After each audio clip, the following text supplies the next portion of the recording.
ठाकुर जी अपनाते नहीं है। जब संसार के साधनों को, इन खिलौनों को उस बालक की तरह जीव छोड़ देता है, भगवान भी उस जीव को हृदय से लगा लेते हैं।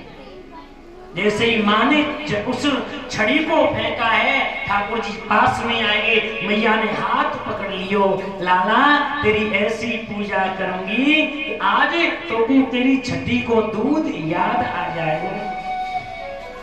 पकड़ के गोपी नु देखो, आई तो नंद लाला पकड़े गए, गोपियां आ गई हैं, नंद भवन के आंगन को घेर लियो है। जैसे ही मैया ठाकुर जी को बांधने के लिए तैयार हो रही हैं, गोपियों ने मना कर दिया है। गोपी कहती है मैया हमारे लाला को तू मत बांध। प्रार्थना कर रही है गोपी, मैया लाला को मत बांधे। मैया नाराज थी, गोपी तो को तेरी सासू की सौगंध है, सो तू लाला को बांधवे की मने करे। गोपी बोली सास गई भाड़ में, लेकिन लाला को मत बांधे। मैया बोली तो गोपी तेरे ससुर की सौगंध है, ससुर गए चूल्हे में पर लाला को मत बांधे। अनेक सौगंध दे रही है मैया, लेकिन गोपियां नहीं माननी। अंत में मैया कहती है गोपी तो तेरे कन्हैया की सौगंध है। निरुत्तर हो गई है गोपियां, लौट गई है गोपियां। मैया रस्सी से बांधती है, और जिस रस्सी से बांधती है परीक्षित, वो रस्सी 2 अंगुल कम पड़ जाती है। ये 2 अंगुल रस्सी कम क्यों पड़ी? क्योंकि एक जीव है और एक ईश्वर है। माया में 2 शब्द हैं, और ईश्वर और जीव से मिलने के लिए 2 शब्द की माया ही बीच में रुकावट करती है। और अथवा भगवान केवल प्रेम से बनते हैं, और बरसाने से प्रेम डोर मंगाई है, ठाकुर जी को उस प्रेम डोर में बांध दिया है। मैया के सामने भगवान बंध गए हैं, और आज परीक्षित ठाकुर जी कहते हैं मैया मुझको मुक्त कर दे। संसार की मुक्ति देने वाला परीक्षित आज ब्रज में स्वयं की मुक्ति मांग रहा है। मैया के सामने हाथ जोड़कर गोविंद कहते हैं मैया तू मुझको मुक्त कर दे, मुझको मुक्त कर दे। यशोदा समानास्ति देवता चापि भूतले, उलूखले मया बद्धे मुक्ति दो मुक्ति विद्यति। हमारे गुरुदेव कहते थे कि सुखदेव जी को पूरी भागवत में 2 जगह समाधि लग गई है। आज जब संसार की मुक्ति देने वाला वो नारायण ब्रज में मां से स्वयं की मुक्ति मांगता है, तो सुखदेव जी को समाधि लग गई। ब्रज का कितना सरल ठाकुर है, वो अपनी मुक्ति मांग रहा है। और जब सुदामा चरित्र की कथा आती है, सुखदेव जी को वहां भी समाधि लग जाती है। संतों ने जगाया है महाराज आज 5वां 6वां दिन है, अभी से समाधिस्थ हो जाएंगे, राजा परीक्षित की मुक्ति कैसी होगी? मैया नहीं मानी, ठाकुर जी को ऊखल से बांध दिया, घर के काम करने लगी है मैया।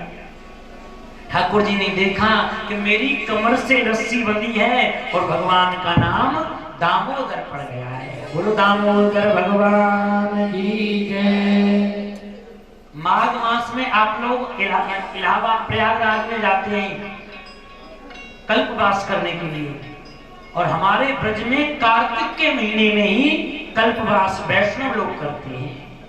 इसे कार्तिक मास को ब्रज में दामोदर मास भी कहते हैं। और इसी दामोदर मास में ठाकुर जी को मैया ने ऊखल से बांधा था। ठाकुर जी ने जोर लगायो, ऊखल नीचे गिर गए हैं। ठाकुर जी नंद भवन के द्वार से बाहर गए हैं। 2 यमुना अर्जुन के वृक्ष हैं, ठाकुर जी दोनों के बीच से निकल गए हैं, लेकिन वो ऊखल वृक्षों में अटक गया है। ठाकुर जी ने जोर लगाया है, दोनों वृक्ष नीचे गिर गए, और 2 महापुरुष निकले। 2 महापुरुष निकले हैं, और भगवान की बहुत प्यारी प्रार्थना की है। वाणी गुणान कथने श्रवणो कथायां, हस्तौ च कर्म समनसस् पादयोर्न, स्मृत्यां शिरस्तव निवास जगत प्रमाणे, दृष्टिं सतां दर्शनेस्तु भवत्करुणा। भगवान वाणी वही धन्य है जो आपका गुणगान गाए, हाथ वही धन्य है जो आपका कीर्तन करें, पैर वही श्रेष्ठ हैं जो आपकी परिक्रमा करें, मस्तक वही बड़भागी है जो आपके चरणों में झुके। ऐसी प्रार्थना करके वो दोनों चले गए। गुरुदेव परीक्षित प्रश्न करते हैं, गुरुदेव ये दोनों वृक्षों में दो महापुरुष कौन थे? बोलिए कुबेर के बेटे थे यमलार्जुन। ये यमलार्जुन के वृक्ष के रूप में ये कुबेर के बेटे थे, मणिग्रीव और नलकूबर नाम के दोनों बेटे थे। नारद जी जा रहे थे, ये दोनों कुबेर के पुत्र नदी में सरोवर में नग्न होकर स्नान कर रहे थे।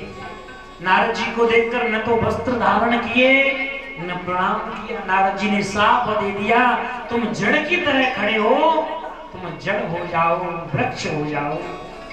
चरणों में गिर गए नारद जी के, बाबा गलती हो गई है। बोले तुम वृक्ष तो होगे लेकिन बाबा नंद के द्वार के वृक्ष होगे और एक दिन भगवान अपने हाथों से तुम्हें मुक्त कर देंगे।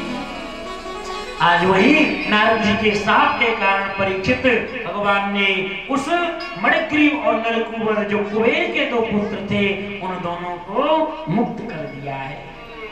लेकिन जैसे ही ब्रज में वृक्ष गिरे हैं, जैसे ही ब्रज में वृक्ष गिरे आवाज हुई, पूरी ब्रज की गोपियां आ गई हैं, ब्रजवासी आ गए हैं।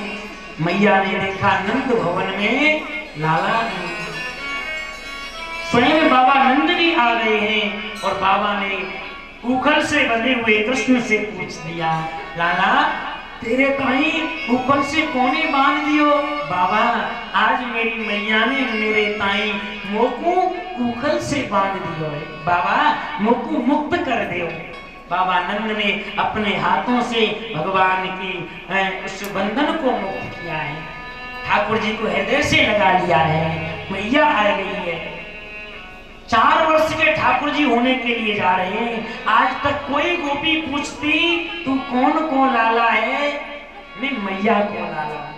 लेकिन जब आज बाबा ने कही तू कौन को लाला है, पहली बार कहा है कृष्ण ने, बाबा मैं तेरो लाला हूं, हृदय से लगा लिया है। अरे यशोदा, अरे नंदरानी, मेरे घर कौन सी कमी थी?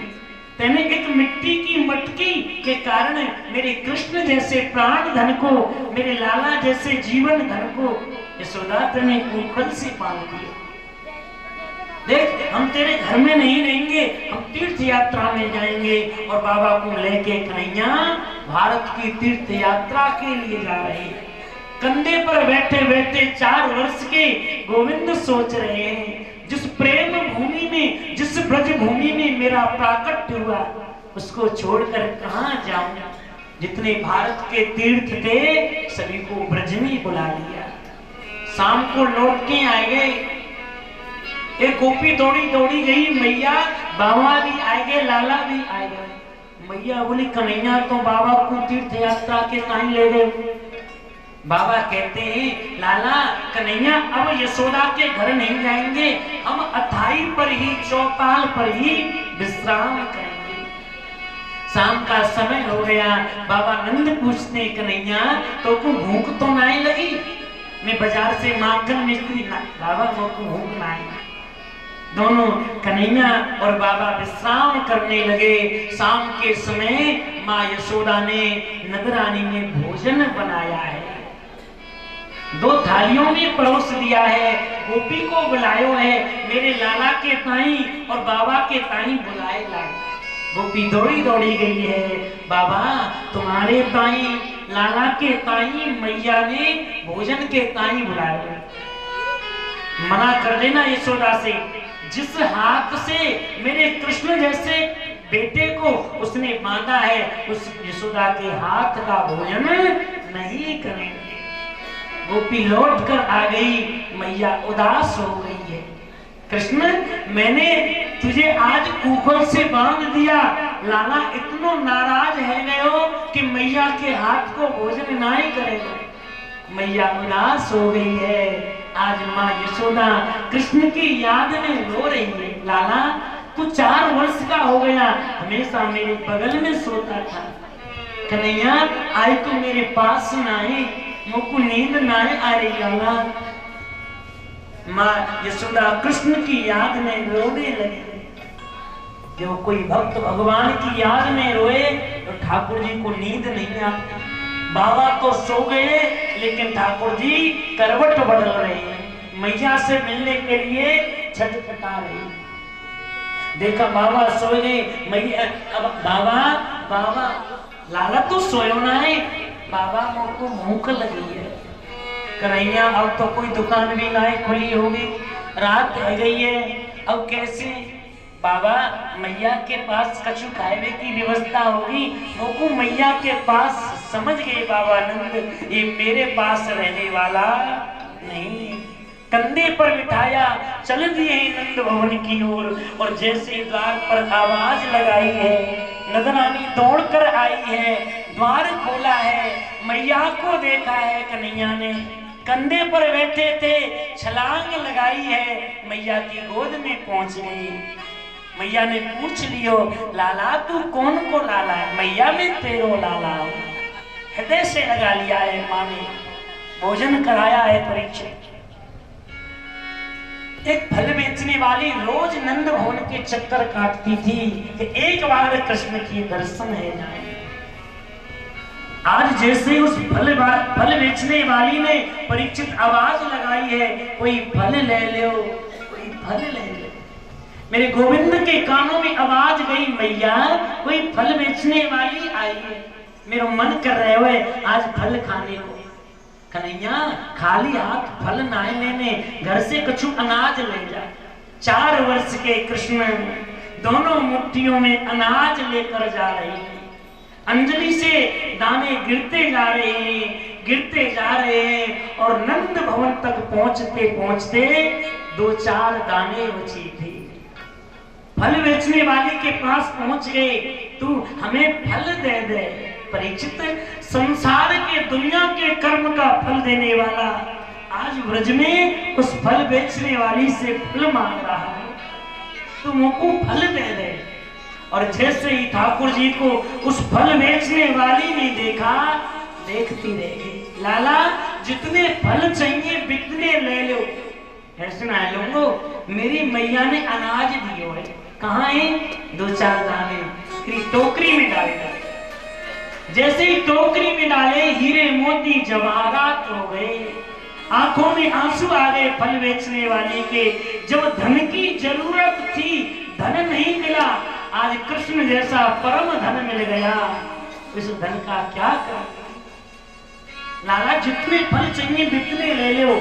ठाकुर जी ने 2 हाथ में लिए, 2 बगल में दबाए, और जैसे ही चलने लगे ना, फल बेचने वाले कहती है, कन्हैया तुम एक बार मुझसे मैया कह दो। ठाकुर जी बोले, तो से मैया काहे को कहूं?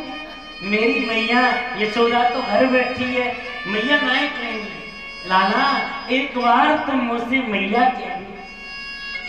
गोविंद ने विचार किया, ये मेरी माँ की उम्र की है, एक बार मैया कह देता हूं, इसका मन संतुष्ट हो जाएगा।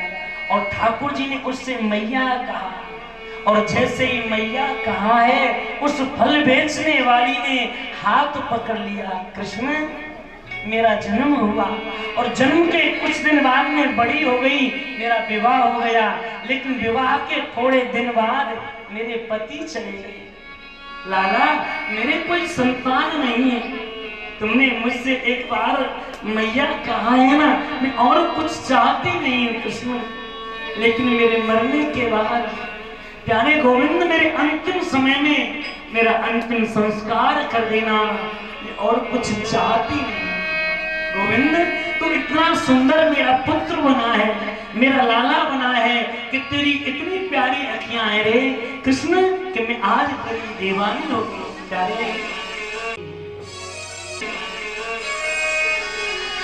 तेरी अखियां है जादू भरी, बिहारी जी में कब से खड़ी, तेरी अखियां है जादू भरी रे, बिहारी जी मेरे कब से खड़ी तेरी अखियाँ है जादू भरी रे, बिहारी जी मेरे कब से खड़ी।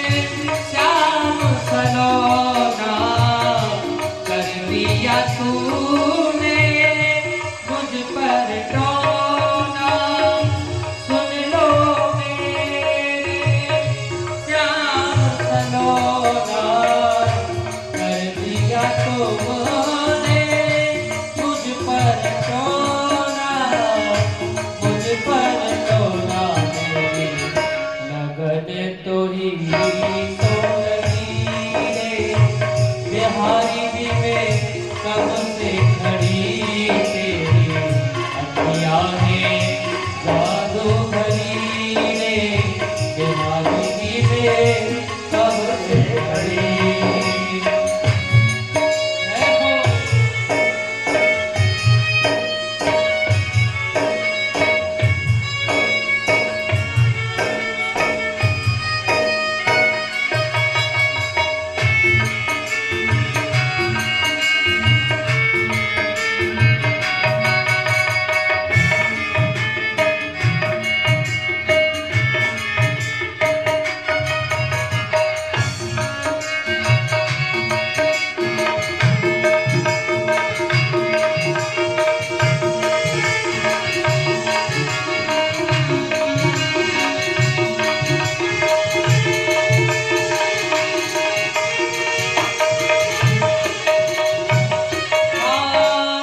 फल बेचने वाली पर ठाकुर जी ने कृपा की है। संत कहते हैं पूर्व जन्म में वो सवरी ही आज ब्रज में फल बेचने वाली बैठी है। फलार्थी धान्य मादाय ये सर्व फल प्रद फलेर अपूर्य करत्नै फल भांडम पूर्च। आज उस फल बेचने वाली पर ठाकुर जी ने कृपा की है। वर्णन भी आता है जब उस फल बेचने वाली के कान समाप्त हो गए, ठाकुर जी स्वयं गए। वचन दिया था, मां का दर्जा दिया था, ठाकुर जी ने स्वयं उसका अंतिम संस्कार किया है। ऐसे दयालु साहब संसार के पुत्र सुख नहीं देंगे, लेकिन एक बार भगवान को कोई संबंध, भगवान की यही तो विशेषता है। अपने बाप को हम बेटा नहीं कह सकते, लेकिन भगवान की ये विशेषता है, कुछ कहो उनसे लेकिन एक बार संबंध बना लो। त्वमेव माता च पिता त्वमेव बंधु च सखा। कोई संबंध बना लो ठाकुर जी से। वो तो बाप भी बनने को तैयार हैं और बेटा भी बनने को तैयार। एक संबंध बना लो। यही समस्या है कि हम लोग बना नहीं पाते। कृपा की न होती जो आदत तुम्हारी, तो सोनी ही रहती अदालत तुम्हारी। वो तो इतने दयालु है साहब, इतने कृपालु है, उनका क्या करें। हम ब्रजवासी कोई पढ़े लिखे नहीं होते, एकदम अंगूठा छाप होते हैं, लेकिन आज यदि यहाँ आप जैसे संत कबीर नगर जैसे नगर में कथा करें तो उनकी कृपा है साहब। अपने अंदर कोई सामर्थ्य नहीं है, कोई हैसियत नहीं है अपनी के साथ, उसकी कृपा है साहब। जिस लायक उसने बनाया तो उसकी कृपा है।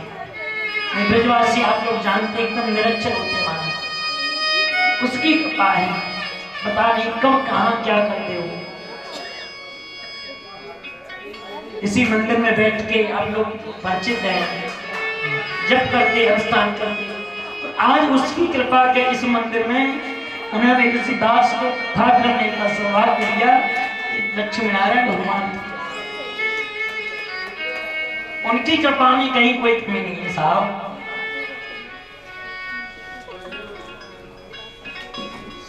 पर कृपा की है परीक्षित। लेकिन ब्रज में पंचायत हुई है कि जब से लाला गोकुल में आयो है, तब से कोई न कोई आपत्ति, कोई न कोई विपत्ति आवे।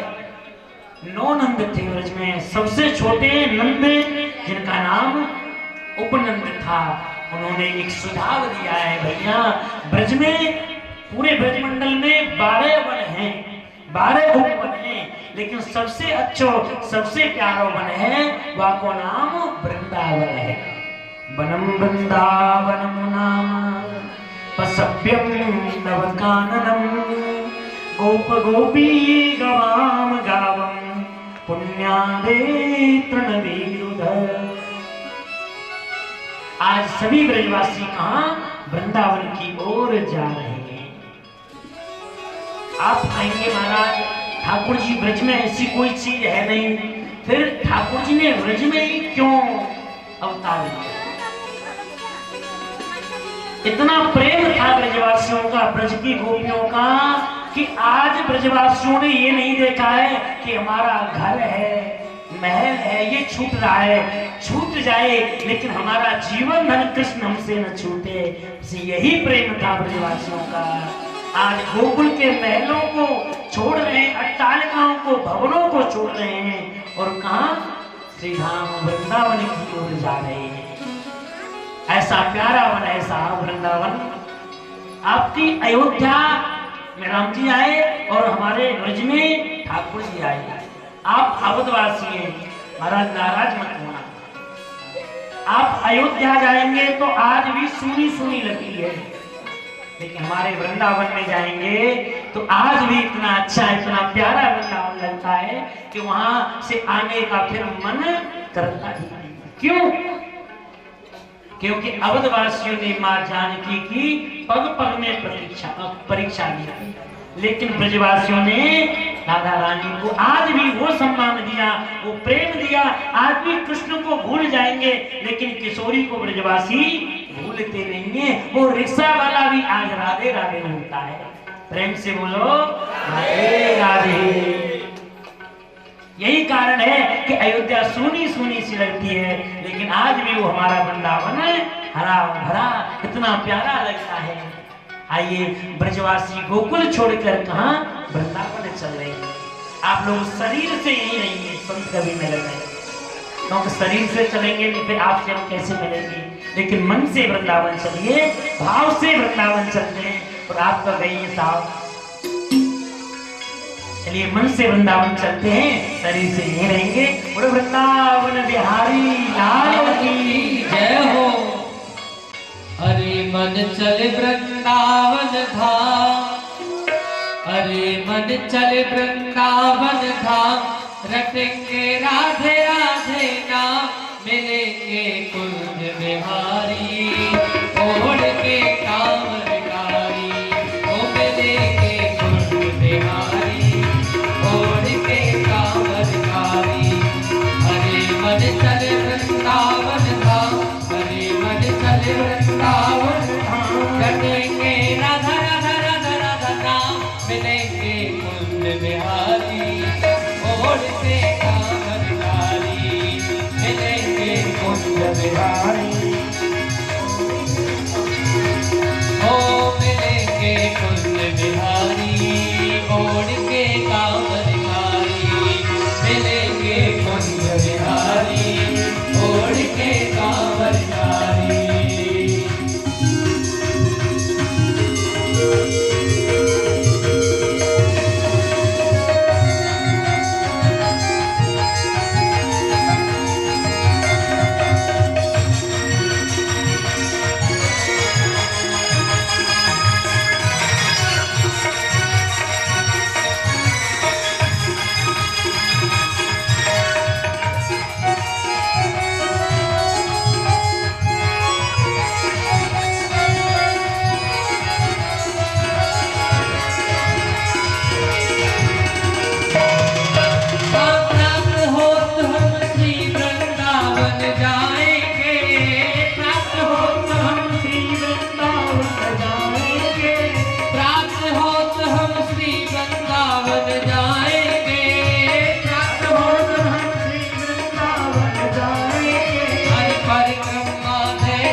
कुंज बिहारी छोड़ के कामनकारी। हाँ मिलेंगे कुंज बिहारी छोड़ के कामनकारी। मिलेंगे कुंज बिहारी छोड़ के कामनकारी।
वृंदावन धाम हरे मद चल वृंदावन धाम रखेंगे रघ रघ रघ रघना। मिलेंगे कुंज बिहारी छोड़ के कामनकारी। मिलेंगे कुंज बिहारी छोड़ के कामनकारी। ओ मिलेंगे कुंज बिहारी छोड़ के कामनकारी। मिलेंगे कुंज बिहारी छोड़ के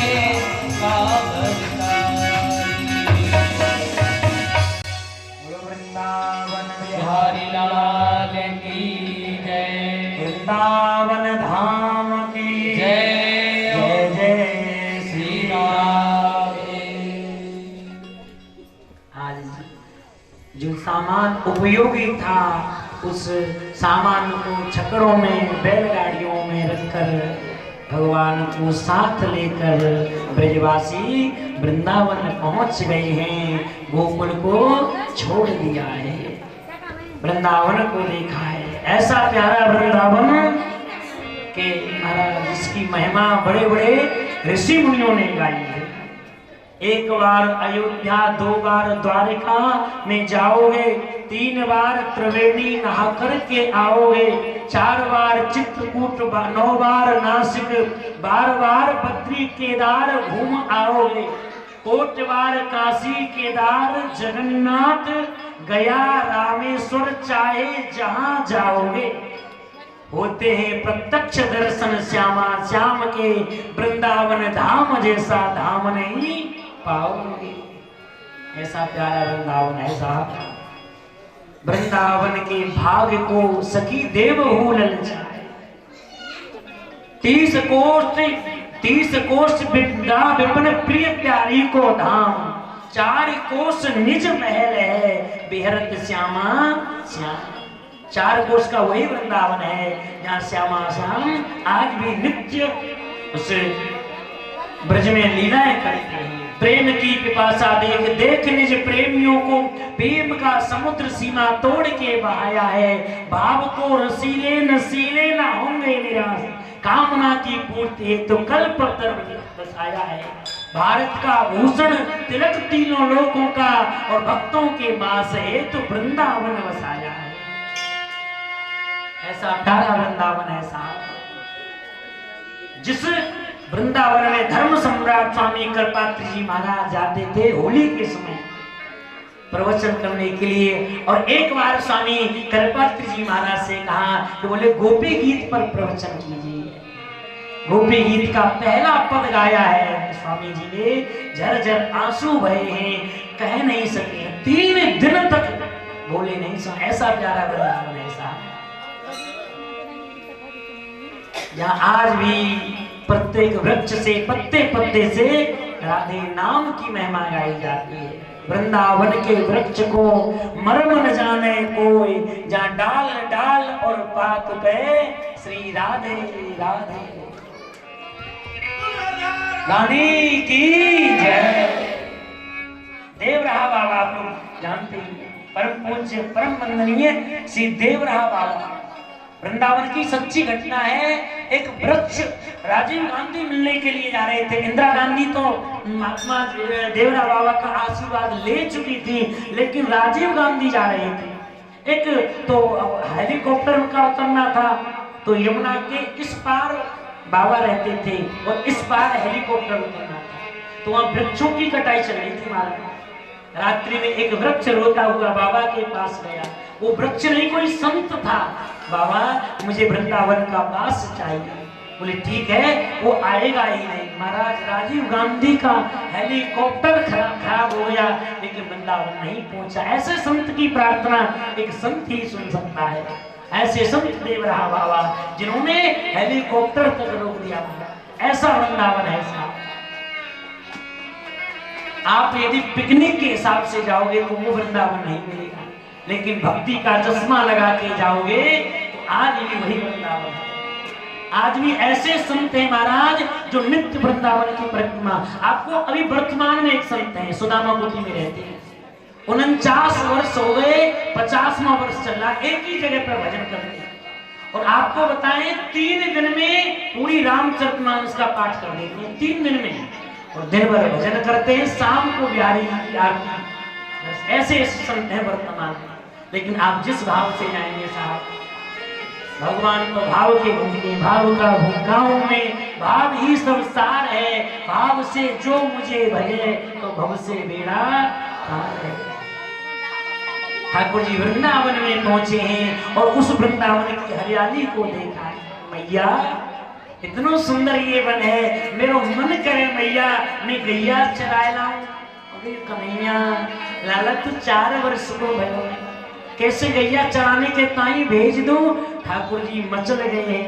बोले जब तक पंडित जी मुहूर्त नहीं निकालेंगे मैं ना भेजूंगी। भगवान स्वयं पहुंच गए हैं। सांडे मुनि के यहाँ बाबा मैया ने बुलाए हुए, पोती पत्र ठाकुर जी ने माथे पे रख लेंगे और जा रहे हैं। छोटे से 4 वर्ष के कन्हैया, मैया देख पंडित जी आए हैं। मैया समझ गई ये मांगने वालों ना है। देख लाला तू छोटो है ना, वही कन्हैया तू गैया ना है, ये बछड़ा चराएगा। ठाकुर जी बोले कोई बात ना, गैया ना है तो बछड़ा से। कार्तिक गोपाष्टमी के दिन आज उन बछड़ाओं का गायों के गोविंद ने पूजन किया है और ठाकुर जी का नाम गोपाल पड़ गया है। बोलो गोपाल लाल की जय। छोटे से कन्हैया 4 वर्ष के। मैया बोली लाला वृंदावन में बड़े कांटे पत्थर हैं, पैरन में पनैया। मैया मेरी गैया मेरे बछड़ा नंगे पैर जाने, मैं उनको कैसो सेवक हूँ, मैं कैसो गोपाल हूँ कि मैं पैरन में पनैया पहनूं। ठाकुर जी ने मना कर दिया। जब तक ब्रज में रहे 4 काम भगवान ने नहीं किए। कभी केसों को नहीं काटा, कभी पैरों में पनैया नहीं पहनी, कभी मुरली को नहीं छोड़ा और कभी काली कमली को भगवान ने नहीं छोड़ा। और जब ब्रज छोड़ दिया है साहब, मथुरा गए हैं भगवान, चारों को छोड़ दिया। आज भगवान अपने बछड़ा चलाने के लिए जा रहे हैं। छोटे छोटे सखाओं के साथ भगवान जा रहे हैं। और जैसे यमुना किनारे ठाकुर जी पहुंच गए, एक बगुला के रूप में बकासुर आ गया है। लाला इतना सुंदर हमने बगुला ना देखो, पास में देखकर चलते हैं। जैसे ठाकुर जी पास में आए, उस बकासुर ने भगवान को निगल लिया। ठाकुर जी उसके पेट में गए हैं, अपने शरीर को गर्म किया है, उसने बमन बाहर निकाल दिया है। जैसे ही बाहर आए हैं, दोनों हाथों से उस बगुले की दोनों चोंचों को ऐसे बगल के बीच से गोविंदाय नमो नमः समाप्त कर दिया है। फिर एक दिन महाराज सखाओं के साथ खेल बछड़ा चराए रहे थे। कन्हैया यहाँ ब्रजवासियों आज कोई नया खेल खेलेंगे। भैया काय को खेल खेले वो? बोले आज आइस पाइस को खेल खेलेंगे। आप लोग तो जानते होंगे आइस पाइस, लुका छुपी जैसे बोलते हैं। कन्हैया बोली ठीक है, ऐसा कर, देखो ये ब्रज भाषा है, मैं प्रयास करूंगा बाबू, कहीं कोई और पर रोक दियो, वो वहाँ रोक दियो, कोई दिक्कत ना है। कन्हैया आइस पाइस खेलेंगे, बोले हाँ, बोले डब्बू मैं लेके आऊंगा, मानी पोत में लेके आऊंगा। बोले ठीक है कन्हैया। ठाकुर जी पोत लेने के लिए गए। अब ब्रजवासी छिपने के लिए जा रहे हैं। एक राक्षस है, आपको नाम अघासुर है, अजगर का रूप बनाया है, इतना विशाल का रूप है, एक मुख नीचे है, ऊपर आकाश में है। ब्रजवासी बोले भैया बहुत सुंदर गुफा है, यहीं में चलें। जैसे ही ब्रजवासी जाने लगे, उस अजगर कुछ सर्प की जीभ पर पैर रखे। ब्रजवासी बोले भैया या वृंदावन में आज से पहले इतनी सुंदर सड़क नहीं देखी, उसमें प्रधानमंत्री रोजगार सड़क योजना नहीं थी। एक बोले भैया या गुफाओं में बड़े बड़े संत रहने, और संतन के बड़े बड़े चेला है, मंत्री संतरी, कोई चेला बढ़िया सड़क बिछवाए गए हो। एक ब्रजवासी बोलो ये दो सड़क काहे की है, क्योंकि सर्प की जीभ बीच से अलग होती है। दूसरा ब्रजवासी बोले भैया एक आईवे की है, एक जाईवे की है। और जब सर्प के दांत को देखा, एक ब्रजवासी बोले भैया ये खूंटी ये काहे को लगी है। एक बोले भैया जो सामान है ना वो यहाँ टांगने की व्यवस्था, संतों से मिलना है, सामान नहीं ले जाएंगे।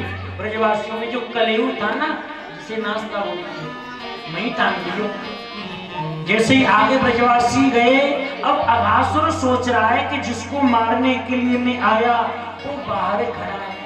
जैसे अघासुर के उधर में पेट में ब्रजवासी जा रहे हैं, ठाकुर जी ने आवाज लगाई भैया ब्रजवासियों ये गुफा ना है, ये तो अघासुर है। अगमाने कहते पाप, सुर माने समूह। हम भी कोई पाप करते हैं ना तो हमारी एक अंतर आत्मा है, वो आवाज देती है भैया ये गलत काम है। जैसे ठाकुर जी की आवाज को ब्रजवासियों ने नहीं सुना, ऐसे हम भी उस अंतर आत्मा की आवाज को नहीं सुनते हैं, कोई पाप करते हैं।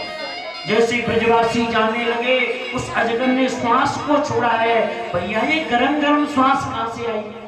एक ब्रजवासी बोले भैया महात्मा एक साथ समाधि लगावे और एक साथ प्राणायाम को छोड़ो, यहाँ से ये गरम गरम हवा आ रही। जैसे ब्रजवासी आगे गए, एक ब्रजवासी बोलो कहीं भैया ये बोला की तरह मैं खाए ना जावे। ब्रजवासी कहते कोई बात ना है, हमारो कन्हैया हमारे संग है ना, ये विश्वास था। ब्रजवासियों को ये विश्वास था कि हमारो लाला हमारे संग है। जब ये कहा है भगवान से नहीं कहा गया, भगवान अघासुर के उदर में गए हैं। जैसे मुख बंद किया अंधेरा हो गया। भैया लाइट कैसे गई, सभी ब्रजवासी घबराए गए, प्राणों को त्याग दिया। भगवान उस अघासुर के उदर में गए हैं, श्वास नली पर बैठ गए हैं, उसके प्राण निकल गए, एक ज्योति निकली है, ठाकुर जी ने समाहित हो गई है। सभी ब्रजवासियों को बाहर निकाला है और भगवान ने अपनी अमृतमयी दृष्टि से सभी को जीवित कर दिया है। भूल गए कि अघासुर के उदर में हमारी मृत्यु हो गई। लाला बड़ी जोर की भूख लगी है। यमुना के किनारे आज अपने सखाओं के साथ परिचित ठाकुर जी कलेऊ कर रहे हैं, वन में भोजन कर रहे हैं। ब्रह्मा जी ने विचार किया देखो नंद के लाला को वो कौन कौन सी लीला कर रहे हैं। जैसे आकाश मार्ग से ब्रह्मा जी ने आए और इधर ठाकुर जी ने वो कलेऊ प्रारंभ किया। कितनी सुंदर ठाकुर जी की बात है। बोले विप्रद वेणुं जठर पठयो श्रृंगवेत्रे च कक्षे वामे पाणौ मृषण कवलं तत्फलान्मुलीषु तिष्ठन् मध्ये स्वपर सुहृदो हास्यं नरम विश्वै स्वर्गे लोके मिष्टि भुवजे यज्ञ भुगवालके। ब्रह्मा जी ने देखा वो चतुरानन भी चतुरानन, ये कैसा ब्रह्म है जो ब्रजवासियों के साथ झूठा भोजन कर रहा है। बड़े बड़े वेदांती, बड़े बड़े वेदज्ञ ब्राह्मण मंत्र बोलते हैं लेकिन प्रत्यक्ष रूप से नहीं ग्रहण करता है, ये भगवान नहीं हो सकता है। दूसरी खोपड़ी से सोच रहे हैं कि माँ देवकी के गर्भ में तो याई लाला की प्रार्थना की, तीसरी से विचार कर रहे हैं इसकी क्यों न परीक्षा लूं। जो ब्रह्मा भी, जो चतुरानन भी भगवान की ऐसी माधुर्य लीला है ब्रज में कि वो चतुरानन भी चकरा गए और आज भगवान के बचनों को लिया ब्रह्मलोक में ले गए। ठाकुर जी बोले भैया ब्रजवासियों खातिर कलयुग करते रह होंगे कि बचन को। ठाकुर जी बोले मैं लेके आऊं। ठाकुर जी के हाथ में भात है। अच्छा और भी बहुत सामान थे वहां, लेकिन भगवान भात लेकर क्यों जा रहे हैं? बोले जो दशा भात की होती है ना वही दशा भक्त की होती है। भगवान बताना चाहते हैं सब कुछ छोड़ दूंगा लेकिन अपने प्यारे भक्त को नहीं छोड़ूंगा, इसलिए ठाकुर जी भात लेकर जा रहे हैं। लेकिन बनने बछड़े नहीं मिले, लौट कर आए ब्रजवासी नहीं मिले। भगवान बोले गए कहां? लेकिन जैसे ही ध्यान से देखा मेरे गोविंद ने, वो ये ब्रह्मा जी ने किया है। जो जैसा था सृष्टि की है भगवान ने। यावत वत्स वत्स काल्पक बपुर यावत करारांधकम, जो जैसा था। क्यों? क्योंकि जब ठाकुर जी गाय के नीचे दूध पीते थे ना तो बछड़ाओं ने प्रार्थना की, उन गायों ने प्रार्थना की, हे ठाकुर तुम हमारे बछड़ा होते तो हम भी दूध पिलाते। उन गाय की इच्छा के लिए ठाकुर जी ने 1 वर्ष तक बछड़ा बने। जो गोपियां मैया की गोद में कृष्ण को देखना चाहती थी, मैया को कितना बड़ा भाग है यदि हमारी गोद में लाला हो तो भगवान वाकई लाला बन के 1 वर्ष में वह गोपी की गोद में रहे। ठाकुर 1 वर्ष तक ये लीला चली है और 1 वर्ष बाद ब्रह्मा जी ने देखा जो ब्रह्मलोक में है वही ब्रजभूमि में। समझ गए ये साक्षात नारायण है। 40 श्लोकों से प्रार्थना की है। नौमीप्यते प्रवपुषे तडिदंबराय गुंजावतंस परिपृच्छ लसन्न मुखाय वन्यास्त्रजे कबलवेत्र विषाण वेणु लक्ष्मण श्री मृदुपदे पशुपांगजाय। हे ईट्य, हे नमस्कार करने योग्य, मैं आपको प्रणाम करता हूँ। प्रभु जैसे नीले आकाश में बिजली तड़कती है ऐसे ही आपके श्याम शरीर पर ये पीतांबर सुशोभित हो रहा है। हे पशुपांगजाय पशून पाति रक्षति इति पशुपनंद तस्य अंग पुत्र नंदनाय श्री कृष्णाय इति पशुपांगजाय। ब्रह्मा जी कहते हैं प्रभु जिसने जीवन में 3 बातों को याद कर लिया उसे जीते जी मुक्ति है। अत्तेनुकंपां सुसमीक्षमाणो भुञ्जान एवा मगतं विपाकं हृदभागवपुर्भिर्विदधन् नमस्ते जीवे तयो मुक्तिपदे सदाय। ब्रह्मा जी कहते हैं जिसने इन 3 बातों को याद कर लिया उसे जीते जी मुक्ति है। कौन सी? तत्तेनुकंपा, प्रभु जो कुछ हो रहा है आपकी कृपा से हो रहा है, अच्छा हो रहा है। हम लोग क्या करते हैं, जो अच्छा किया हमने किया और गलत हुआ तो लक्ष्मी नारायण ने किया। ब्रह्मा जी कहते प्रत्येक क्षण में भगवान की कृपा का अनुभव करना ये पहली बात है।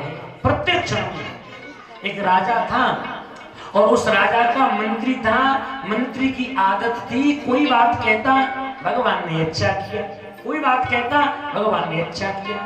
एक बार राजा अपने वो अस्त्र शस्त्र ठीक कर रहा था, राजा की उंगली कट गई।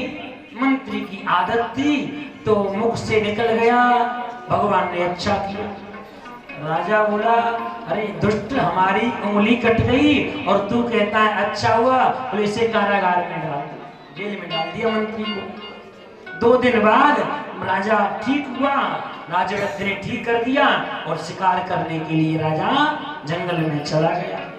डाकुओं ने राजा को पकड़ लिया, सरदार के पास ले गए, महाराज इसकी बलि लगा दो।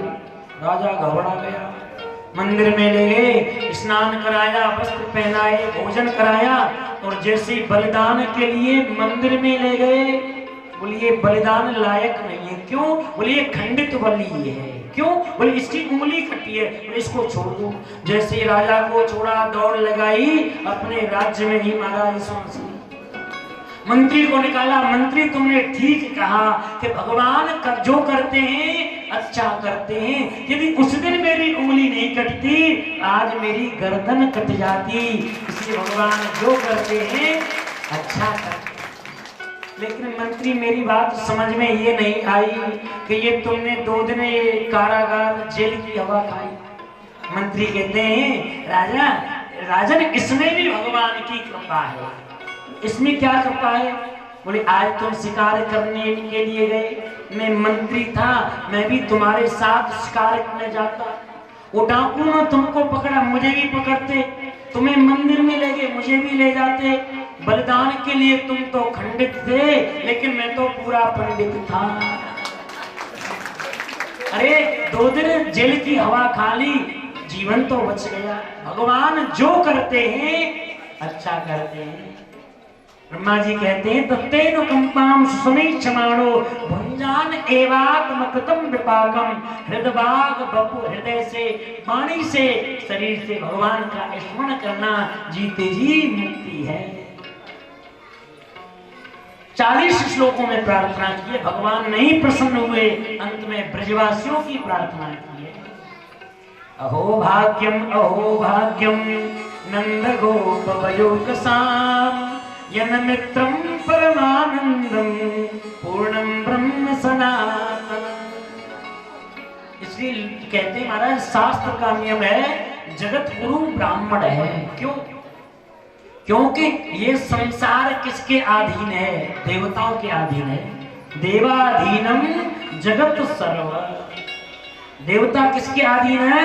मंत्राधीनश्च देवता। वो देवता मंत्रों के अधीन है। मंत्र किसके अधीन है? ते मंत्रा ब्राह्मणाधीना तस्मात् ब्राह्मण देवता। इसलिए ब्राह्मण को देवता कहा है। और गोस्वामी जी कहते हैं बंदो प्रथम महीसुर चरना। वो आकाश के देवता हैं, ये पृथ्वी के चलते हुए देवता हैं ब्राह्मण। और ब्राह्मणों के गुरु कौन? जगत गुरु ब्राह्मण। ब्राह्मणों के गुरु कौन है? सन्यासी। और सन्यासी के गुरु अविनाशी भगवान शंकर है। अविनाशी के गुरु कौन है? ये ब्रजवासी है। प्रेम से बोलो राधे राधे। आप कहेंगे महाराज कोई प्रमाण? हाँ, आपके अविनाशी भगवान शंकर ब्रज में ऐसे हाथ जोड़े मैया, लाला के नेक दर्शन करा गए, हुए कि नहीं? प्रेम से बोलो राधे। ब्रह्मा जी कहते हैं ये ब्रजवासी कितने बड़ भागी हैं। और ब्रह्मा जी कहते हैं ठाकुर दूसरा जन्म मुझे देना तो ब्रह्मलोक मत देना, ब्रह्मा जी का पद मत देना। फिर क्या चाहिए? बोले कर जोड़े ब्रह्मा करे, सुनहु नंद के लाल, देहु ब्रह्म पद और तू हमें करो ब्रजवाल। हमें तो कोई ब्रज का ग्वाल बना देना। और तब जैसे ज्ञानी कहते हैं कि हे ठाकुर मुझे कोई ब्रज की लता पता औषधि कोई बना देना। रसखान जैसे कवि कहते हैं कि पाहन हो तो गिरिराज का कोई पत्थर बना देना, यमुना के किनारे कोई वृक्ष बना देना। इतनी महिमा है साहब।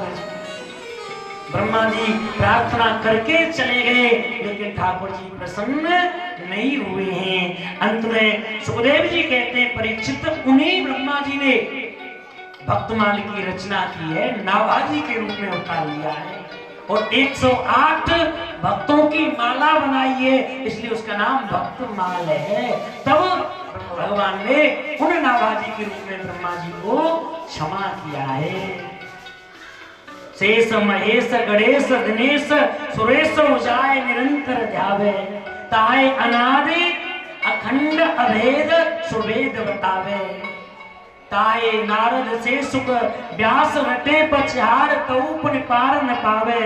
और ताय अहीर की छोरिया छचिया भरे छाछ पे नाच जावे कन्हैया ने छाछ जब दूंगी ने तू नाच दे ने ठुमका ना मार दे।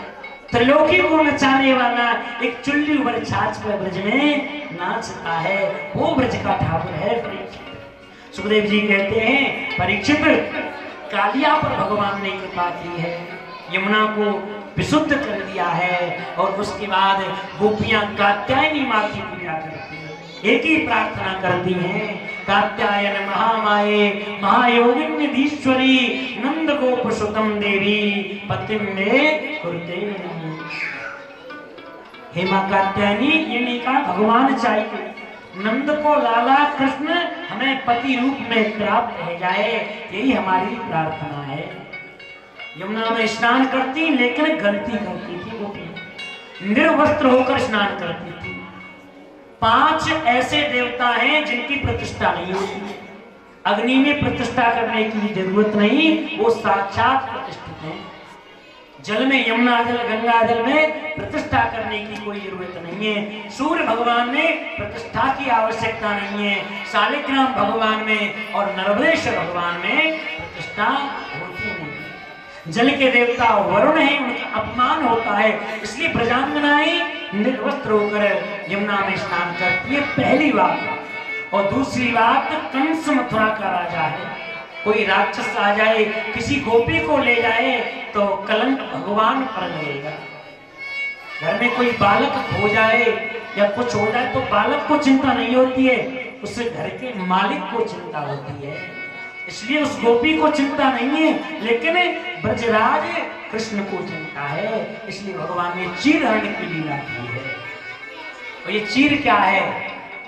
अविद्या है, और भगवान अविद्या को दूर करते हैं, क्योंकि संसार में एक ही पति है साहब, पर्दा उससे करना चाहिए और ठाकुर जी से क्या पर्दा होना चाहिए। भगवान ने अविद्या दूर करने के लिए वो चीर हरण की लीला की है, गोपियों को चीर। अच्छा काम लीला होती तो उस समय ध्यान रखना भगवान की उम्र मात्र 6 वर्ष 12 दिन के ठाकुर जी। काम लीला होती तो उम्र कितनी है? 6 वर्ष 12 दिन के। तो क्या 6 वर्ष 12 दिन का बालक जानता है कि ये काम है क्या?